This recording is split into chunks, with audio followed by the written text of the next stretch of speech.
En tout cas, merci à vous, merci les musiciens, merci pour cette improvisation qui n'était pas prévue, mais qui s'est très bien passée, parce qu'il faut le dire, hein, tous les quatre, vous avez un don pour le chant. Hein. Voilà, pour le chant et pour la musique d'ailleurs, hein, en règle générale. Donc, ne perdez pas ça, surtout. Hein. Marc, on va continuer notre étude. Nous allons commencer le chapitre 11, mais avant de lire notre passage en Marc chapitre 11, j'ai une voire deux questions à vous poser. Et je vous dirais juste, réfléchissez bien avant de répondre. Si vous répondez. Okay. La première question est la suivante. Qui parmi nous ici pense être le plus humble?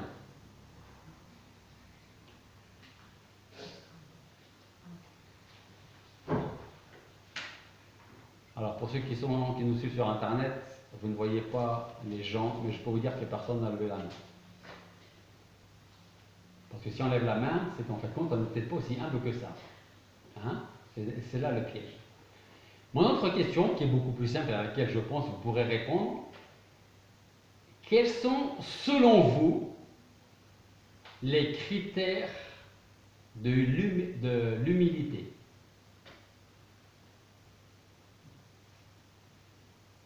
Quels sont les critères, les caractéristiques? Je ne dis pas que c'est ce que vous avez ou ce que vous aimeriez avoir, mais selon vous, quelles sont les caractéristiques de l'humilité?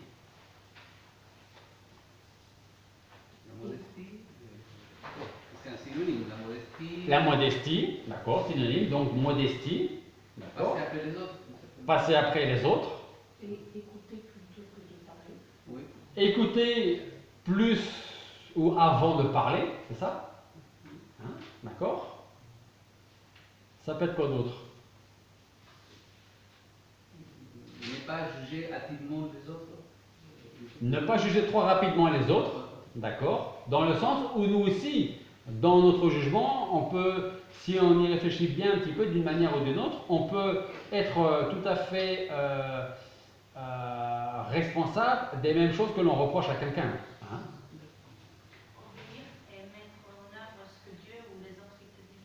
Obéir et mettre en œuvre ce que Dieu attend de nous. D'accord? Même si le conseil des autres, si c'est compréhensible. Oui, même si le conseil des autres peut être difficile à entendre ou à comprendre, c'est ça? Oui, mais du coup, il faut obéir ou prendre en compte ça. Oui, prendre en compte les conseils qu'on peut recevoir. Oui, voilà. D'accord. Je vous dis ça, je vous pose ces questions par rapport au passage que nous allons lire, Marc chapitre 11, et nous allons lire ensemble les 11 premiers versets. Marc chapitre 11, versets 1 à 11. Comme ils approchaient de Jérusalem, de Bethphagée et de Béthanie, près du mont des Oliviers, Jésus envoya 2 de ses disciples et il leur dit: Allez à la bourgade qui est devant vous, et aussitôt que vous y serez entrés, vous trouverez un ânon attaché que personne n'a encore monté. Détachez-le et amenez-le-moi. Et si quelqu'un vous dit: Pourquoi faites-vous cela? Dites que le Seigneur en a besoin, et aussitôt il l'enverra ici. Ils s'en allèrent donc, et ils trouvèrent l'ânon qui était attaché dehors devant la porte entre les 2 chemins, et ils le détachèrent. Et quelques-uns de ceux qui étaient là leur dirent: Pourquoi détachez-vous cet ânon? Ils leur répondirent comme Jésus avait commandé, et on les laissa aller. Et ils amenèrent l'ânon à Jésus et mirent leurs vêtements dessus, et Jésus monta sur l'ânon. Et plusieurs étendaient leurs vêtements sur la route, et d'autres coupaient des branches d'arbres et en couvraient le chemin. Et ceux qui marchaient devant et ceux qui suivaient criaient: Hosanna! Béni soit celui qui vient au nom du Seigneur. Béni soit le règne de David, notre Père, qui vient au nom du Seigneur. Hosanna dans les lieux très hauts. Ainsi Jésus entra à Jérusalem et dans le temple, ayant tout considéré comme il était déjà tard, il s'en alla à Béthanie avec les 12. Prions. Père Céleste, nous voulons te remercier parce que tu nous fais la grâce d'être dans ta maison, tu nous fais la grâce de pouvoir entendre ta parole. Nous voulons te demander alors maintenant, Seigneur, de nous aider à la comprendre, à la retenir, et une fois encore, je te le demande, à la mettre en pratique. Que nous puissions retenir ton exemple, ta vie, tes paroles, tes actes, afin, comme nous l'avons chanté, de te ressembler toujours plus chaque jour. Être à ta ressemblance et non pas à la ressemblance du monde, ou même à la ressemblance de ce que nous voudrions être ou paraître. Seigneur, merci pour les personnes qui sont ici. Je te prie pour chacune d'entre elles, celles qui n'ont pas pu venir aujourd'hui, et toutes celles qui nous suivent sur Internet. Je te demande de parler dans nos cœurs, dans leur cœur, afin d'œuvrer dans leur vie et de sauver et d'accorder ton salut à ceux qui en ont tellement besoin. Et c'est en ton nom que nous te prions. Amen. Alors, à partir de ce matin, nous allons commencer la deuxième et dernière partie de l'évangile de Marc. Et à partir de cet instant, Marc va commencer à répondre à une question. La deuxième question. La première, c'était « Qui est Jésus ?» Maintenant, il va commencer à répondre à la deuxième question. Maintenant qu'on sait qui est Jésus, cette autre question, c'est « Pourquoi est-il venu ?» Et donc, à partir de maintenant, Marc va commencer à répondre jusqu'au chapitre 16 à cette question « Pourquoi Jésus est-il venu ?» Alors, si vous avez un petit peu de mémoire, je vous rappellerai que dans les chapitres 8 à 10, Jésus enseignait les disciples et leur disait qu'ils devaient se rendre à Jérusalem pour y mourir. Et voilà donc que le Seigneur passe à l'acte à partir de ce chapitre 11. Et rappelez-vous la semaine dernière, quand Marc, dans la fin du chapitre 10, Marc avait déjà en point de vue, en point de mire, la croix de Christ, le mont Golgotha, et donc la mort de Christ. Et donc, le chapitre 11, le Seigneur arrive à Jérusalem, il sait pourquoi il vient. Et donc, on va répondre à quelques questions, comme par exemple, qui a enlevé la vie du Seigneur? Parce que si on remonte un peu plus de 2000 ans en arrière, alors certains des chefs religieux, certaines personnes qui au début criaient Hosanna, comme on peut le lire au verset 9, ceux qui marchaient devant, ceux qui le suivaient criaient Hosanna, béni soit celui qui vient au nom du Seigneur. Verset 10, béni soit le règne de David notre Père qui vient au nom du Seigneur, Hosanna dans les lieux très hauts. Et parmi ces gens qui clament, qui apportent ces clameurs-là, beaucoup, peut-être pas tous, mais beaucoup, vont changer leur fusil d'épaule et vont finir par dire, on le verra plus tard, crucifie-le. On le verra plus tard, mais là dans le chapitre 10, au chapitre 11, Jésus arrive en Jérusalem et quasiment tout le monde, sauf certains chefs religieux, proclament, sont dans la joie de voir arriver Jésus. Rappelez-vous que dans leur esprit, il arrive, il est l'envoyé de Dieu. Dans quel but? En premier lieu, de sauver les Juifs du joug romain, de les délivrer de la main pesante des Romains. Donc on peut comprendre leur attitude, leur comportement. Hosanna, béni soit celui qui vient au nom du Seigneur, parce qu'il va nous libérer. Verset 10, béni soit le règne de David, notre Père, qui vient au nom du Seigneur. Hosanna dans les lieux très hauts, parce que Dieu a enfin entendu nos prières, il y a répondu, et maintenant on va être libre. Et plus tard, ces mêmes personnes, pour certaines, diront crucifie-le. Mais on en revient au chapitre 11 pour l'instant. Avant de donner sa vie sur la croix pour nos pécheurs, Jésus va une fois encore nous rappeler que personne, et on le verra un peu plus tard aussi, personne ne va lui prendre la vie. Personne ne pourra se vanter, à l'exemple de certains chefs religieux et de certaines personnes dans la foule, d'avoir pris la vie du Seigneur. Bien au contraire, c'est lui-même qui la donne et c'est lui aussi qui va la reprendre, sa vie. Donc ça, c'est très important de savoir ça, de connaître ça. Bien sûr, Dieu a utilisé le cœur méchant des hommes pour prendre la vie que Christ lui-même va donner. Personne ne l'a fait venir à Jérusalem de force pour qu'on le mette sur la croix. Il y vient tout seul à Jérusalem parce que c'est le but pour lequel il est venu. Alors pour nous montrer qu'il est aux commandes de la mission pour laquelle le Seigneur est venu, Jésus va nous enseigner à travers un simple anneau que c'est lui qui dirige toutes choses. Et aussi, il va nous enseigner l'humilité. Alors nous poserons la question de savoir, à la fin de cette prédication, quel type de roi nous voulons pour notre vie. Comment voyons-nous Jésus, notre roi?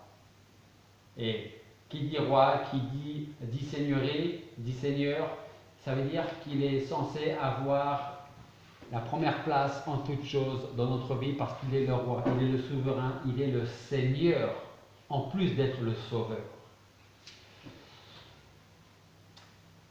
Dans ce chapitre 11, Jésus va donc entrer dans Jérusalem quelques jours avant sa mort. Et le peuple qui le suit aura une fois encore l'opportunité de croire en lui et de le reconnaître comme Seigneur et Sauveur. Alors on va venir maintenant au verset 2. On va reprendre notre passage, verset 2. Nous lisons, et il leur dit, allez à la bourgade qui est devant vous, et aussitôt que vous y serez entrés, vous trouverez un anon attaché que personne n'a encore monté, détachez-le et amenez-le-moi. Dans ce verset, le Seigneur nous enseigne plusieurs choses. En tout cas, la première chose qu'il nous enseigne, c'est l'humilité. Dans ce verset, Jésus nous enseigne cette humilité. Il nous l'enseigne avec le moyen de transport qu'il demande à ses disciples d'aller chercher. Je m'explique. Si un roi, selon le monde, un vrai roi, selon le monde, parce que Jésus était vraiment roi et est toujours vraiment roi, si un roi devait utiliser ce type de moyen de transport, à mon avis, il ne prendrait pas un anon. Il ne prendrait même pas non plus un âne.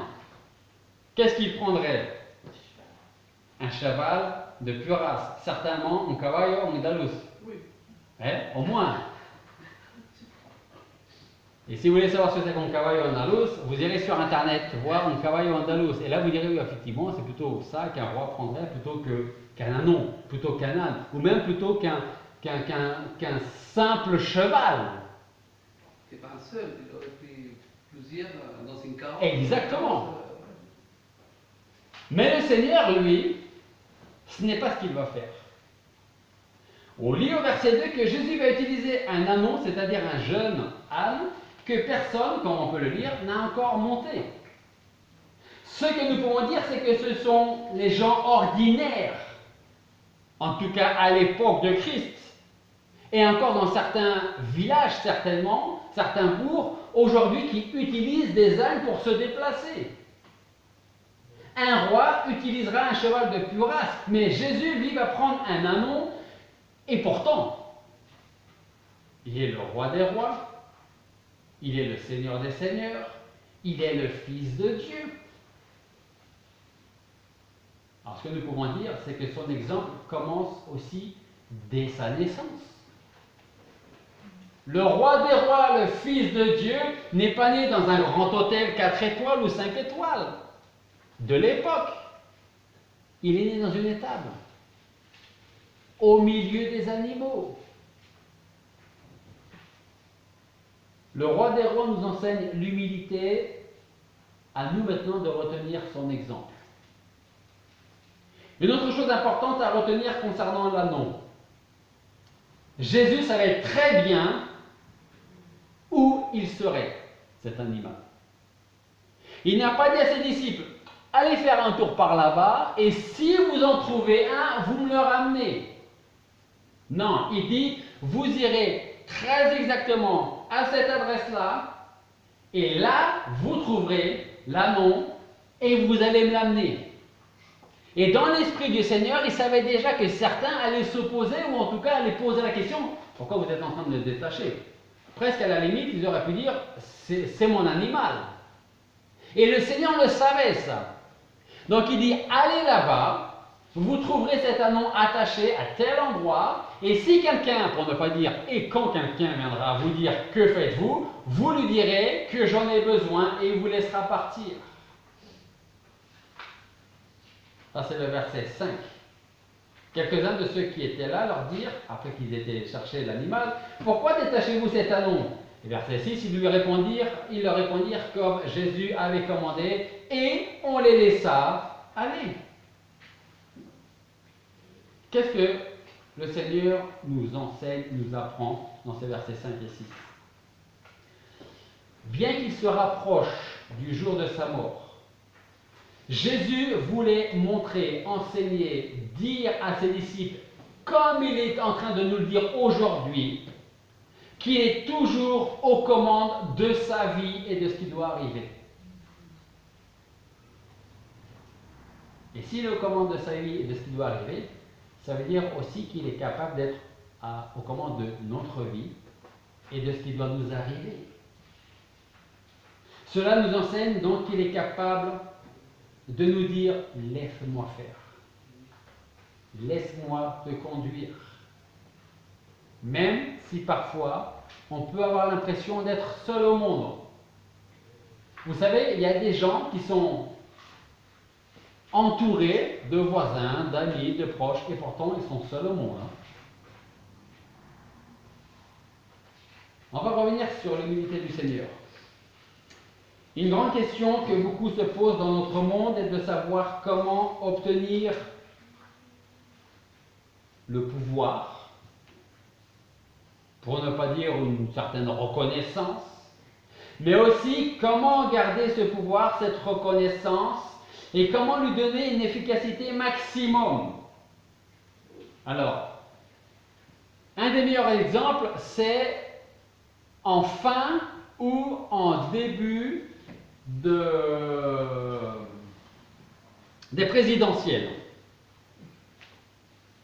Ok, ça, c'est le meilleur exemple. Je pense. Enfin, en tout cas, c'est mon avis. Moi, je sais ce dont vous avez besoin. Je sais, je connais vos problèmes, je connais vos difficultés. Si vous votez pour moi, ils ne le disent pas comme ça, mais c'est ce que ça veut dire. Si vous votez pour moi, je ferai en sorte que vous n'ayez plus de soucis, plus de problèmes. Plus de chômage, plus de grève, la retraite à 60 ans, même à 55 ans, même si c'est tout simplement impossible. Mais derrière, il y a quand même cette ambition d'être à la première place, d'être reconnu, d'avoir une certaine notoriété. En contraste avec cette recherche de pouvoir, de reconnaissance du monde, nous avons le Seigneur qui se présente comme le roi monté sur un jeune âne. Aujourd'hui, nous vivons une époque où l'humilité, d'ailleurs, n'est pas forcément toujours considérée. Presque même, on va vous traiter ou on va penser que vous êtes faible parce que vous êtes trop humble. Et dans le monde d'aujourd'hui, si on est trop humble, qu'est-ce qui risque de nous arriver? On se fait écraser. Parce que les gens vont nous marcher dessus, parce qu'on n'aura pas plus de poigne, parce qu'on sera trop gentil. Et quand on est trop gentil, on se fait manger par les autres, on se fait marcher dessus par les autres. C'est l'esprit d'aujourd'hui.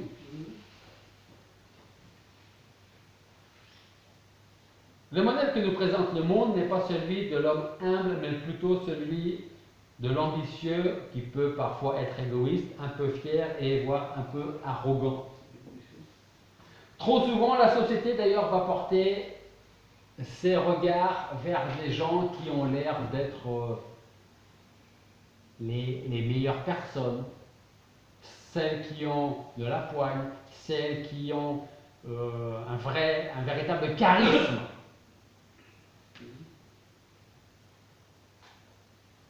Paul disait aux Corinthiens, il disait en 2 Corinthiens 8-9, il dit: vous connaissez la charité, l'amour de notre Seigneur Jésus-Christ, qui, étant riche,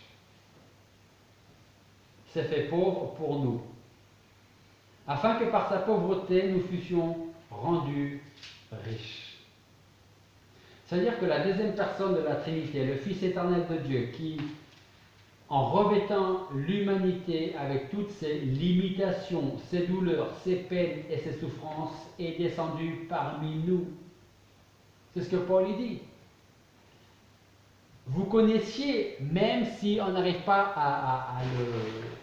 à l'imaginer ou à le comprendre, vous connaissez la charité de notre Seigneur Jésus-Christ qui, étant riche, a laissé toutes ses richesses, toute sa gloire dans le royaume de son Père là-haut pour venir naître pauvre et misérable dans une étable. Et pourquoi?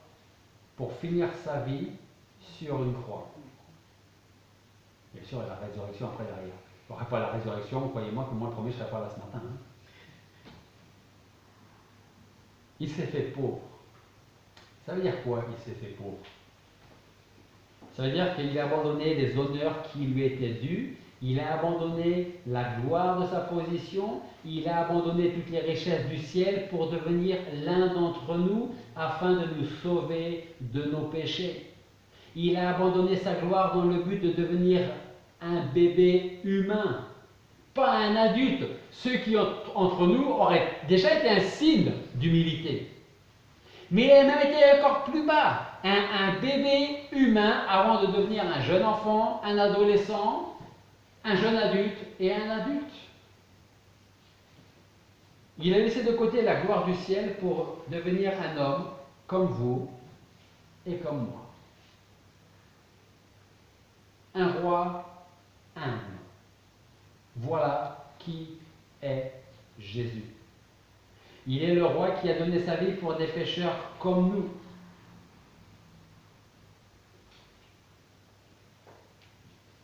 La nature humaine, même si parfois on peut s'opposer à cette idée, mais notre nature peut nous faire dire, c'est quand même bien que parfois les gens reconnaissent ce que tu fais, ton travail, le temps que tu prends pour faire ceci, pour faire cela, hein, une certaine reconnaissance. Et c'est vrai qu'il faut dire que parfois ça fait du bien d'entendre merci pour ce que tu fais. Ce que je veux dire par là, c'est que le Seigneur a mis de côté tout ce qui lui était le plus cher pour devenir comme nous, mais aussi pour nous sauver. Tout à l'heure, on va chanter un cantique que vous connaissez, je suis sûr, né de la poussière. Né de la poussière et d'éternité. J'ai vu la lumière et elle m'a racheté. Et le cœur avide de vraie liberté, j'ai suivi ce guide nommé vérité. La deuxième strophe nous dit: un roi qui pardonne, ça n'existe pas. Un roi qui s'incline devant ses sujets, couronné d'épines, à toi de juger. Jésus est l'exemple à suivre, et cela dans tous les domaines de notre vie. Nous comprenons mieux ces paroles quand il nous dit: tu veux être le premier? Commence par quoi? Et être le dernier, cela implique quoi? Tu veux être le premier, sois le dernier. Qu'est-ce que ça implique, être le dernier? Servir d'abord les autres. D'abord moi, qui me sert d'abord moi, le Seigneur. Après, tu t'occupes des autres. Et moi, je m'occuperai de toi. Tu veux faire de grandes choses avec moi et pour moi. Qu'est-ce que le Seigneur va nous dire? Qu'on a déjà vu. Remarque, tout ça, c'est des petites révisions de marque de ce qu'on a déjà vu. Tu veux faire de grandes choses avec moi et pour moi, qu'est-ce qu'il faut faire? Renonce à tout tes biens. Renonce, mais autre chose encore. Prends ta croix et viens suis-moi. Ça fait partie de l'humilité également. Tu veux être un chrétien fidèle? Alors fais, on en parle pendant l'étude, ma volonté. On veut être un chrétien humble pour arriver au terme de notre vie et rendre toute la gloire au Seigneur en disant tout ce que j'ai eu, ce que j'ai reçu, même les choses que je n'ai pas reçues, c'est toi qui me les as données, c'est toi qui me as refusé certaines choses pour mon bien. Tu veux être le premier, sois le serviteur de tous. Tu veux faire de grandes choses avec moi et pour moi, prends ta croix et viens, suis-moi et on va faire de grandes choses. Tu veux être un chrétien fidèle et que les autres voient que ta vie n'est pas comme leur vie, alors fais ma volonté. Voilà ce que demande notre humble roi. Je crois que c'est la semaine dernière qu'on a parlé, oui, c'est la semaine dernière qu'on a parlé des comparaisons, des contrastes, si vous vous rappelez bien. Et si vous ne vous en souvenez pas, vous allez sur YouTube et vous prenez la dernière prédication. Okay? Et là, on voit un autre contraste. Le Dieu souverain qui est le roi le plus humble que ce monde a pu porter. Le Dieu souverain est devenu le roi le plus humble que cette terre ait porté. Que cela nous serve d'exemple et de leçon pour notre vie. Prions. Père Céleste, nous voulons te remercier parce que ce matin, à travers ta parole, tu nous enseignes vraiment ce qu'est l'humilité. Même si nous ne sommes pas étendus sur tous les points que cela peut contenir, nous avons ta vie et cela nous suffit, nous avons ton exemple. Alors Seigneur, merci parce que tu as été ce roi souverain qui est devenu un roi humble ici-bas, qui est né dans une étable, qui est entré dans Jérusalem pour donner sa vie assis sur un jeune âne. Et ce roi qui est mort sur la croix en portant sur lui, sur toi, sur tes épaules, nos péchés, nos iniquités. Et merci parce qu'aujourd'hui tu es assis à nouveau à la droite du Père et tu intercèdes pour nous. Tu as repris tout ce que tu as mis de côté pour nous. Merci d'être aujourd'hui ce Dieu, ce roi souverain qui peut et qui veut diriger nos vies. Aide-nous à te faire confiance et à marcher selon ta volonté. Et sans ton nom, nous te prions.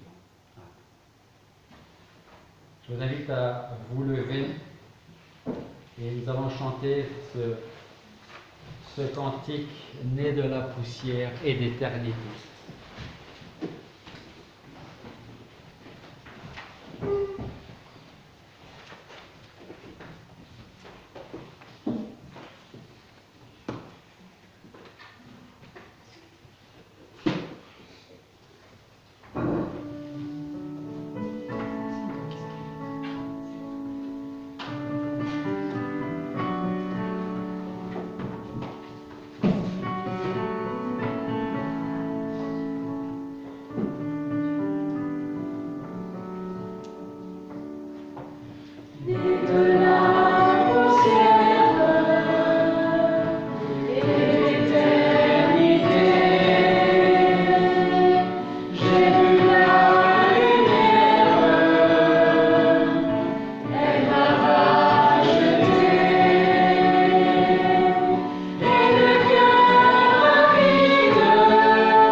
place.